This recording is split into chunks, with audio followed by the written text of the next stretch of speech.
نحمده ونصلي ونسلم على رسوله الكريم اما بعد فاعوذ بالله من الشیطان الرجیم بسم اللہ الرحمن الرحیم۔ میرے معزز سامعین و ناظرین، السلام علیکم ورحمۃ اللہ وبرکاتہ۔ مسلسل درس قرآن آپ سماعت فرما رہے ہیں۔ جیسا کہ آپ ذکر سن رہے ہیں، اللہ تعالیٰ اپنے حبیب کریم صلی اللہ تعالیٰ علیہ وسلم کو گزشتہ انبیاء کے، ان کی امتوں کے حالات اور واقعات سے آگاہ فرما رہا ہے۔ میرے آقا صلی اللہ تعالی وسلم یہ چاہتے تھے کہ زیادہ سے زیادہ لوگ اسلام کو قبول کریں، لیکن یہود و نصارہ مشرکین عرب میں اکثریت موجود تھی جو اسلام کی دعوت کو قبول نہیں کرتے تھے۔ اہل کتاب یہ کہا کرتے تھے کہ ہم تو موسیٰ علیہ السلام کی پیروی کرتے ہیں، تورات کو ماننے والے ہیں۔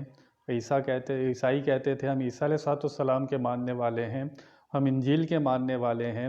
اللہ تعالیٰ نے قرآن پاک میں ان کے عیبوں کو ظاہر فرمایا۔ یہ کیسی توحید ہے؟ تم تو رب کے لیے اولاد مانتے ہو۔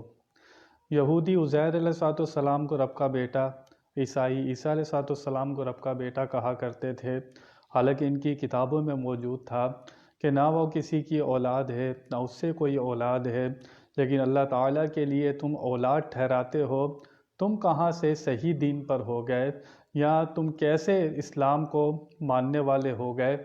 تم تو سچ اور حق کو مانتے ہی نہیں ہو۔ جب تمہیں تورات شریف کے احکام کی طرف بلایا جاتا ہے تم منہ پھیر کر نکل جاتے ہو، تم تورات کے احکام کو بھی نہیں مانتے۔ میرے آقا صلی اللہ تعالی علیہ وسلم کو ان کا ایک اور عیب بتایا جا رہا ہے کہ یہ لوگ غرور و تکبر کے مارے ہوئے ہیں۔ یہ کہا کرتے تھے کہ بنی اسرائیل سے ہی انبیاء آنے چاہیے۔ میرے آقا صلی اللہ تعالی وسلم بنی اسماعیل سے کے نسب سے آپ نبی ہوئے۔ ان کو سب سے زیادہ دکھ اور غم اسی بات کا تھا کہ آخری نبی بنی اسماعیل سے کیوں نہیں آئے۔ اپنے مال و دولت پر غرور کرتے تھے، اپنے حسب نسب پر غرور کرتے تھے اور کہا کرتے تھے ہم تو انبیاء کی اولاد ہیں، بنی اسرائیل میں بہت سارے انبیاء ہوئے، وہ ہمیں بخشوا لیں گے۔ وہ یہ کہا کرتے تھے کہ ہم انبیاء کی اولاد ہیں، نیک لوگوں کی اولاد ہیں، ہم بخشے جائیں گے۔ عیسائی کہا کرتے تھے کہ عیسیٰ علیہ السلام ہماری طرف سے سولی کھا گئے، ان کو سولی دی گئی اور وہ ہم سب کی طرف سے گناہوں کا کفارہ ہو گیا، اب ہم جو چاہیں کریں۔ اللہ تعالیٰ قرآن میں فرماتا ہے یہ ان کی خام خیالی ہے، یہ ان کی وہم و گمان ہے، اور قیامت میں جب یہ جمع کیے جائیں گے، جن چیزوں نے ان کو گمراہ رکھا رب کے سامنے جمع ہوں گے تو پھر پتہ چلے گا کہ جن چیزوں پر یہ عقیدہ رکھا کرتے تھے وہی ان کے خلاف ہیں۔ چنانچہ اللہ تعالیٰ نے آج جو آیہ مبارکہ ہے اس میں واضح فرما دیا کہ اللہ تعالیٰ جس کو چاہتا ہے ملک اور سلطنت عطا فرماتا ہے، جس کو چاہتا ہے عزت عطا فرماتا ہے، جس کو چاہتا ہے ذلت عطا فرماتا ہے۔ اللہ جس کو چاہے نبوت دے، جس کو چاہے بادشاہت دے، بنی اسماعیل سے نبی لے کر آئے یا بنی اسرائیل سے نبی لے کر آئے، سلیمان علیہ السلام کو بادشاہت دے یا جس کو چاہے بادشاہ بنائے، اور وہ بادشاہ بنانے والا ہے، وہ جو چاہے کرے۔ چنانچہ اللہ تعالیٰ قرآن پاک میں ارشاد فرماتا ہے قُلِ اللہم، یہ قل جب آتا ہے تو اس سے میرے آقا صلی اللہ تعالی وسلم کی طرف اشارہ ہوتا ہے کہ آپ فرما دیجئے۔ تو اللہ تعالیٰ یہ دعا خود مانگنے کا طریقہ اپنے حبیب کو بتا رہا ہے کہ اے حبیب مجھ سے اس طرح دعا کیجئے، مجھ سے اس طرح دعا کیجئے۔ تو یہاں پر اللہ تعالیٰ سے ملک اور سلطنت مانگنی تھی، تو اس لیے کہا گیا مالک الملک، تو ملکوں کا بادشاہ ہے، یہ سارے ملک تیرے قبضے میں ہیں، تو مالک ہے۔ تو اس لیے علماء لکھتے ہیں جب کسی کو رزق مانگنا ہو تو کہے یا رزاق، جب کسی کو شفا مانگنی ہو تو کہے یا شافی، جب کسی کو اپنے گناہوں کی بخشش کروانی ہو تو کہے یا غفار۔ تو یہاں پر دعا سکھائی جا رہی ہے، خود سکھانے والا رب تعالیٰ ہے، الفاظ اللہ تعالیٰ کے ہیں، اور یہ ادا کرنے والے میرے آقا صلی اللہ تعالیٰ علیہ وسلم ہیں۔ قل اللہم مالک الملک، اے ہمارے رب تو ملک اور سلطنت کا بادشاہ ہے، پوری کائنات کا تو بادشاہ ہے۔ تو تل ملک من تشاء، جسے چاہتا ہے تو ملک عطا فرماتا ہے، وتنزع الملک ممن تشاء، جس سے چاہتا ہے ملک چھین لیتا ہے۔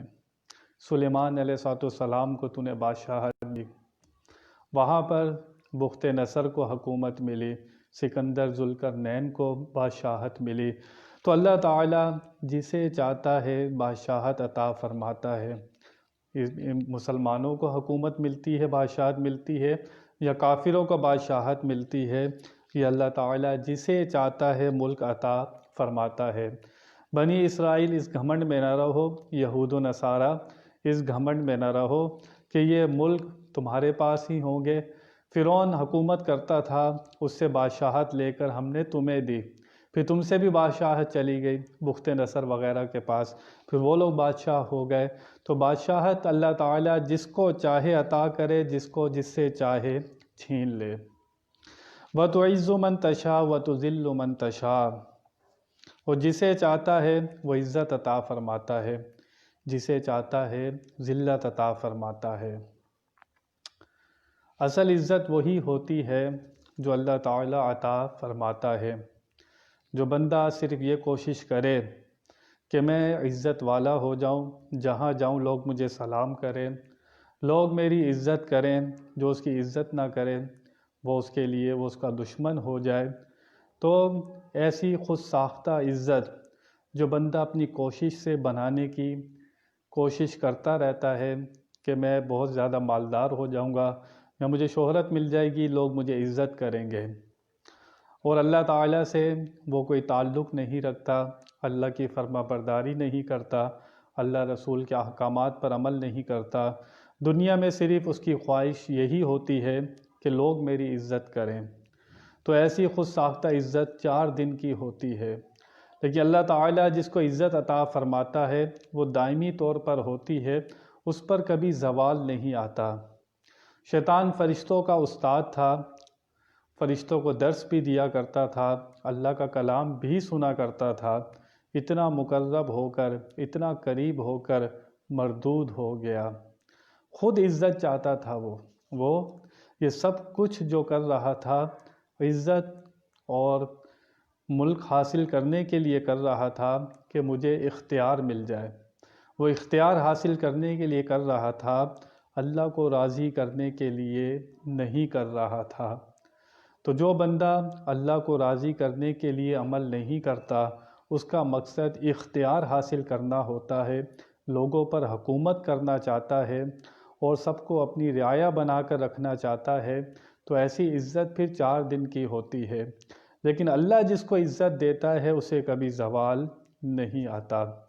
چنانچہ حدیث شریف میں آتا ہے کہ اللہ تعالیٰ جس بندے سے پیار فرماتا ہے، جس سے محبت کرتا ہے، جبریل امین کو حکم دیا جاتا ہے، اے جبریل تمام آسمان والوں میں اعلان کر دو کہ اللہ اس بندے سے محبت فرماتا ہے، اے آسمان والوں تم بھی اس سے محبت کرو۔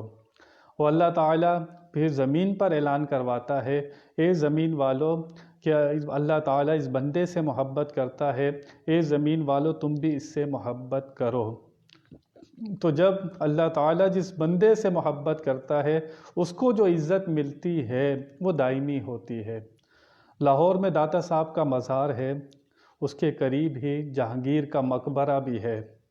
داتا صاحب کے مزار پر روزانہ ہزاروں لوگ حاضری دیتے ہیں، فاتحہ پڑھتے ہیں، سلام کرتے ہیں، قرآن خوانی ہوتی ہے وہاں پر، اور وہاں پر کتنا لنگر تقسیم ہوتا ہے، غریبوں کی مدد ہوتی ہے، غریبوں کا پیٹ بھرتا ہے۔ وہاں پر جہانگیر کا مقبرہ بھی ہے، وہاں کوئی قرآن پڑھتا نظر نہیں آتا، وہاں پر لوگ سیر سپاٹے کے لیے جاتے ہیں، لیکن داتا صاحب کے ہاں آج تک مخلوق جاتی ہے۔ داتا صاحب نے 90 سال گزارے، لوگوں کے دلوں پر حکومت کی۔ آپ نے 90 سال گزارے، وہ بادشاہ تھا، اس نے لوگوں کے سروں پر حکومت کری، آج اس کو کوئی بچہ جانتا بھی نہیں ہے، لیکن داتا صاحب کو جو عاقل شعور رکھتا ہے وہ داتا صاحب کو آج بھی جانتا ہے، اور کوئی رشتہ داری نہیں ہے لیکن آج بھی داتا صاحب کی محبت لوگوں کے دلوں میں ہے۔ تو یہ جو اللہ والے ہوتے ہیں ان کی محبت لوگوں کے دلوں میں آ جانا۔ آج مؤذن کا نام لیا جائے، بلال حبشی کا بچہ جانتا ہے۔ کیوں جانتا ہے؟ وہ اللہ رسول کے لیے خالص تھے، وہ شہرت نہیں چاہتے تھے، وہ اختیار نہیں چاہتے تھے، لیکن اللہ جس کو عزت دیتا ہے وہ دائمی عزت ہوتی ہے۔ ورنہ کتنے حکمران آتے ہیں، بعد میں کوئی ان کا نام بھی نہیں جانتا۔ جب تک کرسی ہوتی ہے لوگ جانتے ہیں، کرسی ختم تو بندہ بھی ختم۔ لیکن جو دلی محبت ہوتی ہے، وہ محبت کیوں ہوتی ہے؟ وہ اللہ والے ہوتے ہیں، وہ عام بندے نہیں ہوتے۔ جو جس کا تعلق اللہ سے جڑ جاتا ہے، جو اللہ کی فرما برداری کرتا ہے، صرف اللہ کو راضی کرنے کے لیے، اپنی شہرت کے لیے نہیں، مال حاصل کرنے کے لیے نہیں، اس کا مقصد صرف اللہ کی رضا ہوتی ہے، تو وہ مر کر بھی مرتا نہیں ہے، ان کی قبریں بھی زندہ ہوتی ہیں۔ اس کی مثالیں ہمارے سامنے ہیں۔ اس لیے حدیث شریف میں آتا ہے مر جانے سے پہلے۔ تو جو اپنی خواہشات کا گلا گھونٹ دیتا ہے، اپنی زندگی کا مقصد رب کی رضا بناتا ہے، اطاعت اور فرما برداری بناتا ہے، مقصد اس کا اللہ رسول کو راضی کرنا ہوتا ہے، وہ مر کر بھی مرتا نہیں ہے۔ لیکن جو اپنی خواہشوں کی پیروی کرتا ہے، مقصد عزت، شہرت، بس مال، اس کی ساری زندگی تگ و دوڑ میں لگا رہتا ہے، کبھی اس کو خیال نہیں آتا کہ میں نے جس کے پاس جانا ہے اس سے بھی تعلق قائم کر لوں، اس کی بھی عبادت کر لوں۔ تو یہ بندے کو سمجھنا ہے کہ قرآن و حدیث ہمیں کیا بتا رہی ہے۔ ہم نے عزت کس سے لینی ہے؟ ہم نے مخلوق سے لینی ہے یا رب سے لینی ہے؟ یہ فیصلہ ہم نے کرنا ہے۔ اتنی سی بات جب ہمیں سمجھ میں آ جاتی ہے، ہمارے بہت سارے جھگڑے ختم ہو جاتے ہیں۔ پھر ہم کسی پر ناراض نہیں ہوتے، بھلے وہ ہماری عزت کرے یا نہ کرے۔ اللہ والے ہیں، لوگ گالیاں دیتے تھے، وہ پھر بھی دعا دیتے تھے۔ میرے آقا صلی اللہ علیہ وسلم کو طائف میں پتھر مارے جا رہے ہیں، آپ ان کے لیے دعا فرما رہے ہیں۔ تو وَتُعِزُّ مَن تَشَاءُ، اللہ جسے عزت دیتا ہے۔ تو کامیاب شخص، عقل مند شخص کون ہوتا ہے؟ جس کو یہ بات سمجھ میں آ جاتی ہے کہ میں نے عزت لینی ہے تو اللہ سے لینی ہے، میں نے مخلوق سے عزت نہیں لینی۔ وَتُذِلُّ مَن تَشَاءُ، اور وہ جسے ذلیل کرتا ہے اور وہ جسے چاہے ذلیل کر دے، ذلت اسے عطا کر دے۔ شیطان کی مثال ہمارے سامنے ہے، ایسی ذلت ملی کہ بچہ اس کو مردود کہتا ہے، پھر اس کو کبھی عزت نہیں ملی۔ اللہ جس کو مردود کر دے دوبارہ اس کو عزت نہیں ملتی۔ تو ہمیں یہ بات کو سمجھنا ہے کہ اللہ تعالیٰ کے دست قدرت میں ہے، بیدک الخیر، ہر خیر اللہ تعالیٰ کے دست قدرت میں ہے۔ تو جب ہم یہ بات مانتے ہیں کہ سب کچھ اس کے دست قدرت میں ہے، تو پھر اپنی توجہ، اپنی دھیان اس کی طرف کیوں نہیں لگاتے؟ 24 گھنٹے مخلوق کے پیچھے کیوں بھاگتے رہتے ہیں؟ مخلوق تو تمہیں جب بھی موقع ملے گا وہ چھوڑے گی نہیں، تمہیں ذلیل ہی کرے گی، لیکن خالق تمہیں فرش سے اٹھا کر عرش پر بٹھا دے گا۔ اس سے تعلق قائم کر کے تو دیکھو، ہزاروں مثالیں ہمارے سامنے ہیں۔ اِنَّکَ عَلَىٰ كُلِّ شَيْءٍ قَدِيرٌ، بے شک وہ ہر چاہے پر قادر ہے۔ تُولِجُ اللَّيْلَ فِي النَّهَارِ وَتُولِجُ النَّهَارَ فِي اللَّيْلِ، اور وہ نکالتا ہے رات کو دن سے، دن کو رات سے۔ رات ختم ہو جاتی ہے، صبح دن نکل جاتا ہے، دن ختم ہوتا ہے، رات آ جاتی ہے۔ تو یہ رات دن کی تبدیلی جو دیکھ رہے ہو، اس کی قدرت کا نظارہ جو دیکھ رہے ہو، سجدے میں جا کر کہو سبحان ربی الاعلیٰ، کہ رات دن کی تبدیلی میں بہت ساری نشانیاں ہیں عقل والوں کے لیے۔ پہچانو، اس کائنات میں غور کرو، ذرہ ذرہ دیکھو، اس کی گواہی دے رہا ہے، اس کی توحید کی گواہی مل رہی ہے ذرے ذرے میں۔ کون ہے جو یہ تبدیلی کر رہا ہے؟ کوئی ہے دنیا میں ایسا شخص جو رات اور دن کی تبدیلی کر سکے؟ کوئی نہیں کر سکتا۔ وَتُخْرِجُ الْحَيَّ مِنَ الْمَيِّتِ وَتُخْرِجُ الْمَيِّتَ مِنَ الْحَيِّ، اور وہی نکالتا ہے زندہ کو مردے سے۔ کس کو نکالتا ہے؟ زندہ کو مردہ سے۔ انسان اپنی تخلیق پر غور کرے، یہ دیکھے اس کی پیدائش کس سے ہوتی ہے۔ ایک نطفہ ہوتا ہے پانی کا، اس سے انسان پیدا ہوتا ہے، زندہ انسان۔ انسان زندگی والا اس مردے سے نکلتا ہے، اس میں جان نہیں ہوتی لیکن اس سے جاندار پیدا ہوتا ہے۔ تو یہ کون نکالتا ہے؟ اللہ تعالی۔ انڈے میں سے جاندار نکلتا ہے چوزا، اس انڈے میں زندگی نہیں ہوتی لیکن اس سے جو نکلتا ہے وہ زندہ نکلتا ہے۔ تو اللہ تعالی مردہ کو زندہ سے نکالتا ہے، زندہ کو مردہ سے نکالتا ہے۔ یہ تمہیں نظر نہیں آتا، اس میں غور کرو۔ انسان اپنی تخلیق پر غور کرے، یہ کس پانی سے پیدا ہوتا ہے، پھر یہ کیسی جان پکڑتا ہے، تو یہ دیکھے مردہ سے زندہ پیدا ہوتا ہے، یہ کیسے پیدا ہوتا ہے۔ انڈا بے جان ہوتا ہے لیکن اس میں زندہ چوزا نکلتا ہے۔ غور و فکر کی ضرورت ہے۔ وَتَرْزُقُ مَن تَشَاءُ بِغَيْرِ حساب، اور وہ جسے چاہتا ہے بغیر حساب کتاب رزق عطا فرماتا ہے۔ یہ اللہ تعالیٰ کے دست قدرت میں ہے، جسے چاہتا ہے امیر کر دیتا ہے، جسے چاہتا ہے غریب کر دیتا ہے۔ چنانچہ حدیث شریف میں آتا ہے کہ جیسے لوگوں کے عمل ہوتے ہیں ویسے ان پر حکمران بھی مسلط کر دیا جاتا ہے۔ موسیٰ علیہ السلام نے اللہ تعالیٰ سے عرض کیا، مولا تیری رضا و ناراضی کی علامت کیا ہے؟ وہی آئی کہ اے موسیٰ، عادل اور رحم دل بادشاہ میری رضا کی علامت ہے، اور ظالم اور جابر سلطان میرے غضب کی پہچان ہے۔ کسی نے حجاج ابن یوسف سے کہا، تو اتنا ظالم اور جابر بادشاہ ہے، تجھے حضرت عمر رضی اللہ تعالی عنہ کا انصاف نظر نہیں آتا؟ وہ حجاج ابن یوسف نے کہا کہ تم ابو ذر غفاری جیسی رعایا بن جاؤ، میں حضرت عمر جیسا انصاف کروں گا۔ تو جیسی رعایا ہوتی ہے، جیسے آج کل لوگوں کے عمل ہیں، ویسے ہی بادشاہ مسلط کر دیے جاتے ہیں۔ حدیث شریف میں میری امت پر ایک ایسا زمانہ آئے گا جب ان کے حاکم ظالم ہوں گے، اور علماء لالچی اور عابد ریاکار، تاجر سود خور ہوں گے، عورتیں دنیاوی زینت میں گرفتار ہوں گی۔ ظالم بادشاہ ہوں گے، علماء لالچی ہو جائیں گے، عابد دکھاوے کے لیے، ریاکاری کے لیے عبادت کریں گے، تاجر سود خور ہوں گے، عورتیں دنیاوی زینت میں گرفتار ہوں گی۔ آج ایسا معاملہ ہے یا نہیں ہے؟ آج ہمارے سامنے ایسے حالات ہمیں نظر آ رہے ہیں۔ اللہ تعالیٰ جس کو چاہتا ہے ملک عطا کرتا ہے، جس سے چاہتا ہے چھین لیتا ہے۔ تو اللہ اپنے پیاروں کو جو چیز عطا کرے اس کو مانیں گے یا نہیں مانیں گے؟ ہم تو کہتے ہیں نبی پاک صلی اللہ تعالی وسلم کو اللہ تعالیٰ نے 2 جہاں کی بادشاہت عطا فرمائی۔ آپ اشارہ کرتے ہیں آسمان پر چاند 2 ٹکڑے ہو جاتا ہے، سورج کو اشارہ کرتے ہیں وہ واپس ہو جاتا ہے، درخت کو اشارہ کرتے ہیں چل کر آتا ہے، جانور آپ کو سجدہ کرتے ہیں۔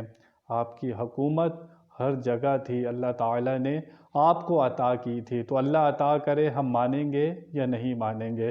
اللہ جس کو چاہتا ہے ملک عطا کرتا ہے، جس سے چاہتا ہے چھین لیتا ہے، جسے چاہتا ہے عزت دیتا ہے، جسے چاہتا ہے ذلت دیتا ہے۔ ہمیں عزت کس سے لینی ہے؟ عزت جب ہی ملے گی جو اللہ تعالیٰ کی طرف سے ہوگی، اور وہ دائمی عزت ہوتی ہے۔ تو جو چاہتا ہے کہ لوگ اسے عزت سے پکاریں، عزت سے نام لیں، وہ اللہ رسول کا غلام بن جائے، مخلوق اس کی غلامی کرے گی۔ یہ بالکل کنفرم بات ہے۔ جو اللہ کا غلام بن جاتا ہے، پیارا بن جاتا ہے، مخلوق اس کی فرما برداری کرتی ہے۔ اللہ تعالیٰ سے دعا ہے کہ وہ ہمیں صحیح معنوں پر دین مبین کو سمجھنے کی توفیق عطا فرمائے۔ گفتگو میں کوئی غلطی ہوئی اللہ کی بارگاہ میں توبہ کرتا ہوں۔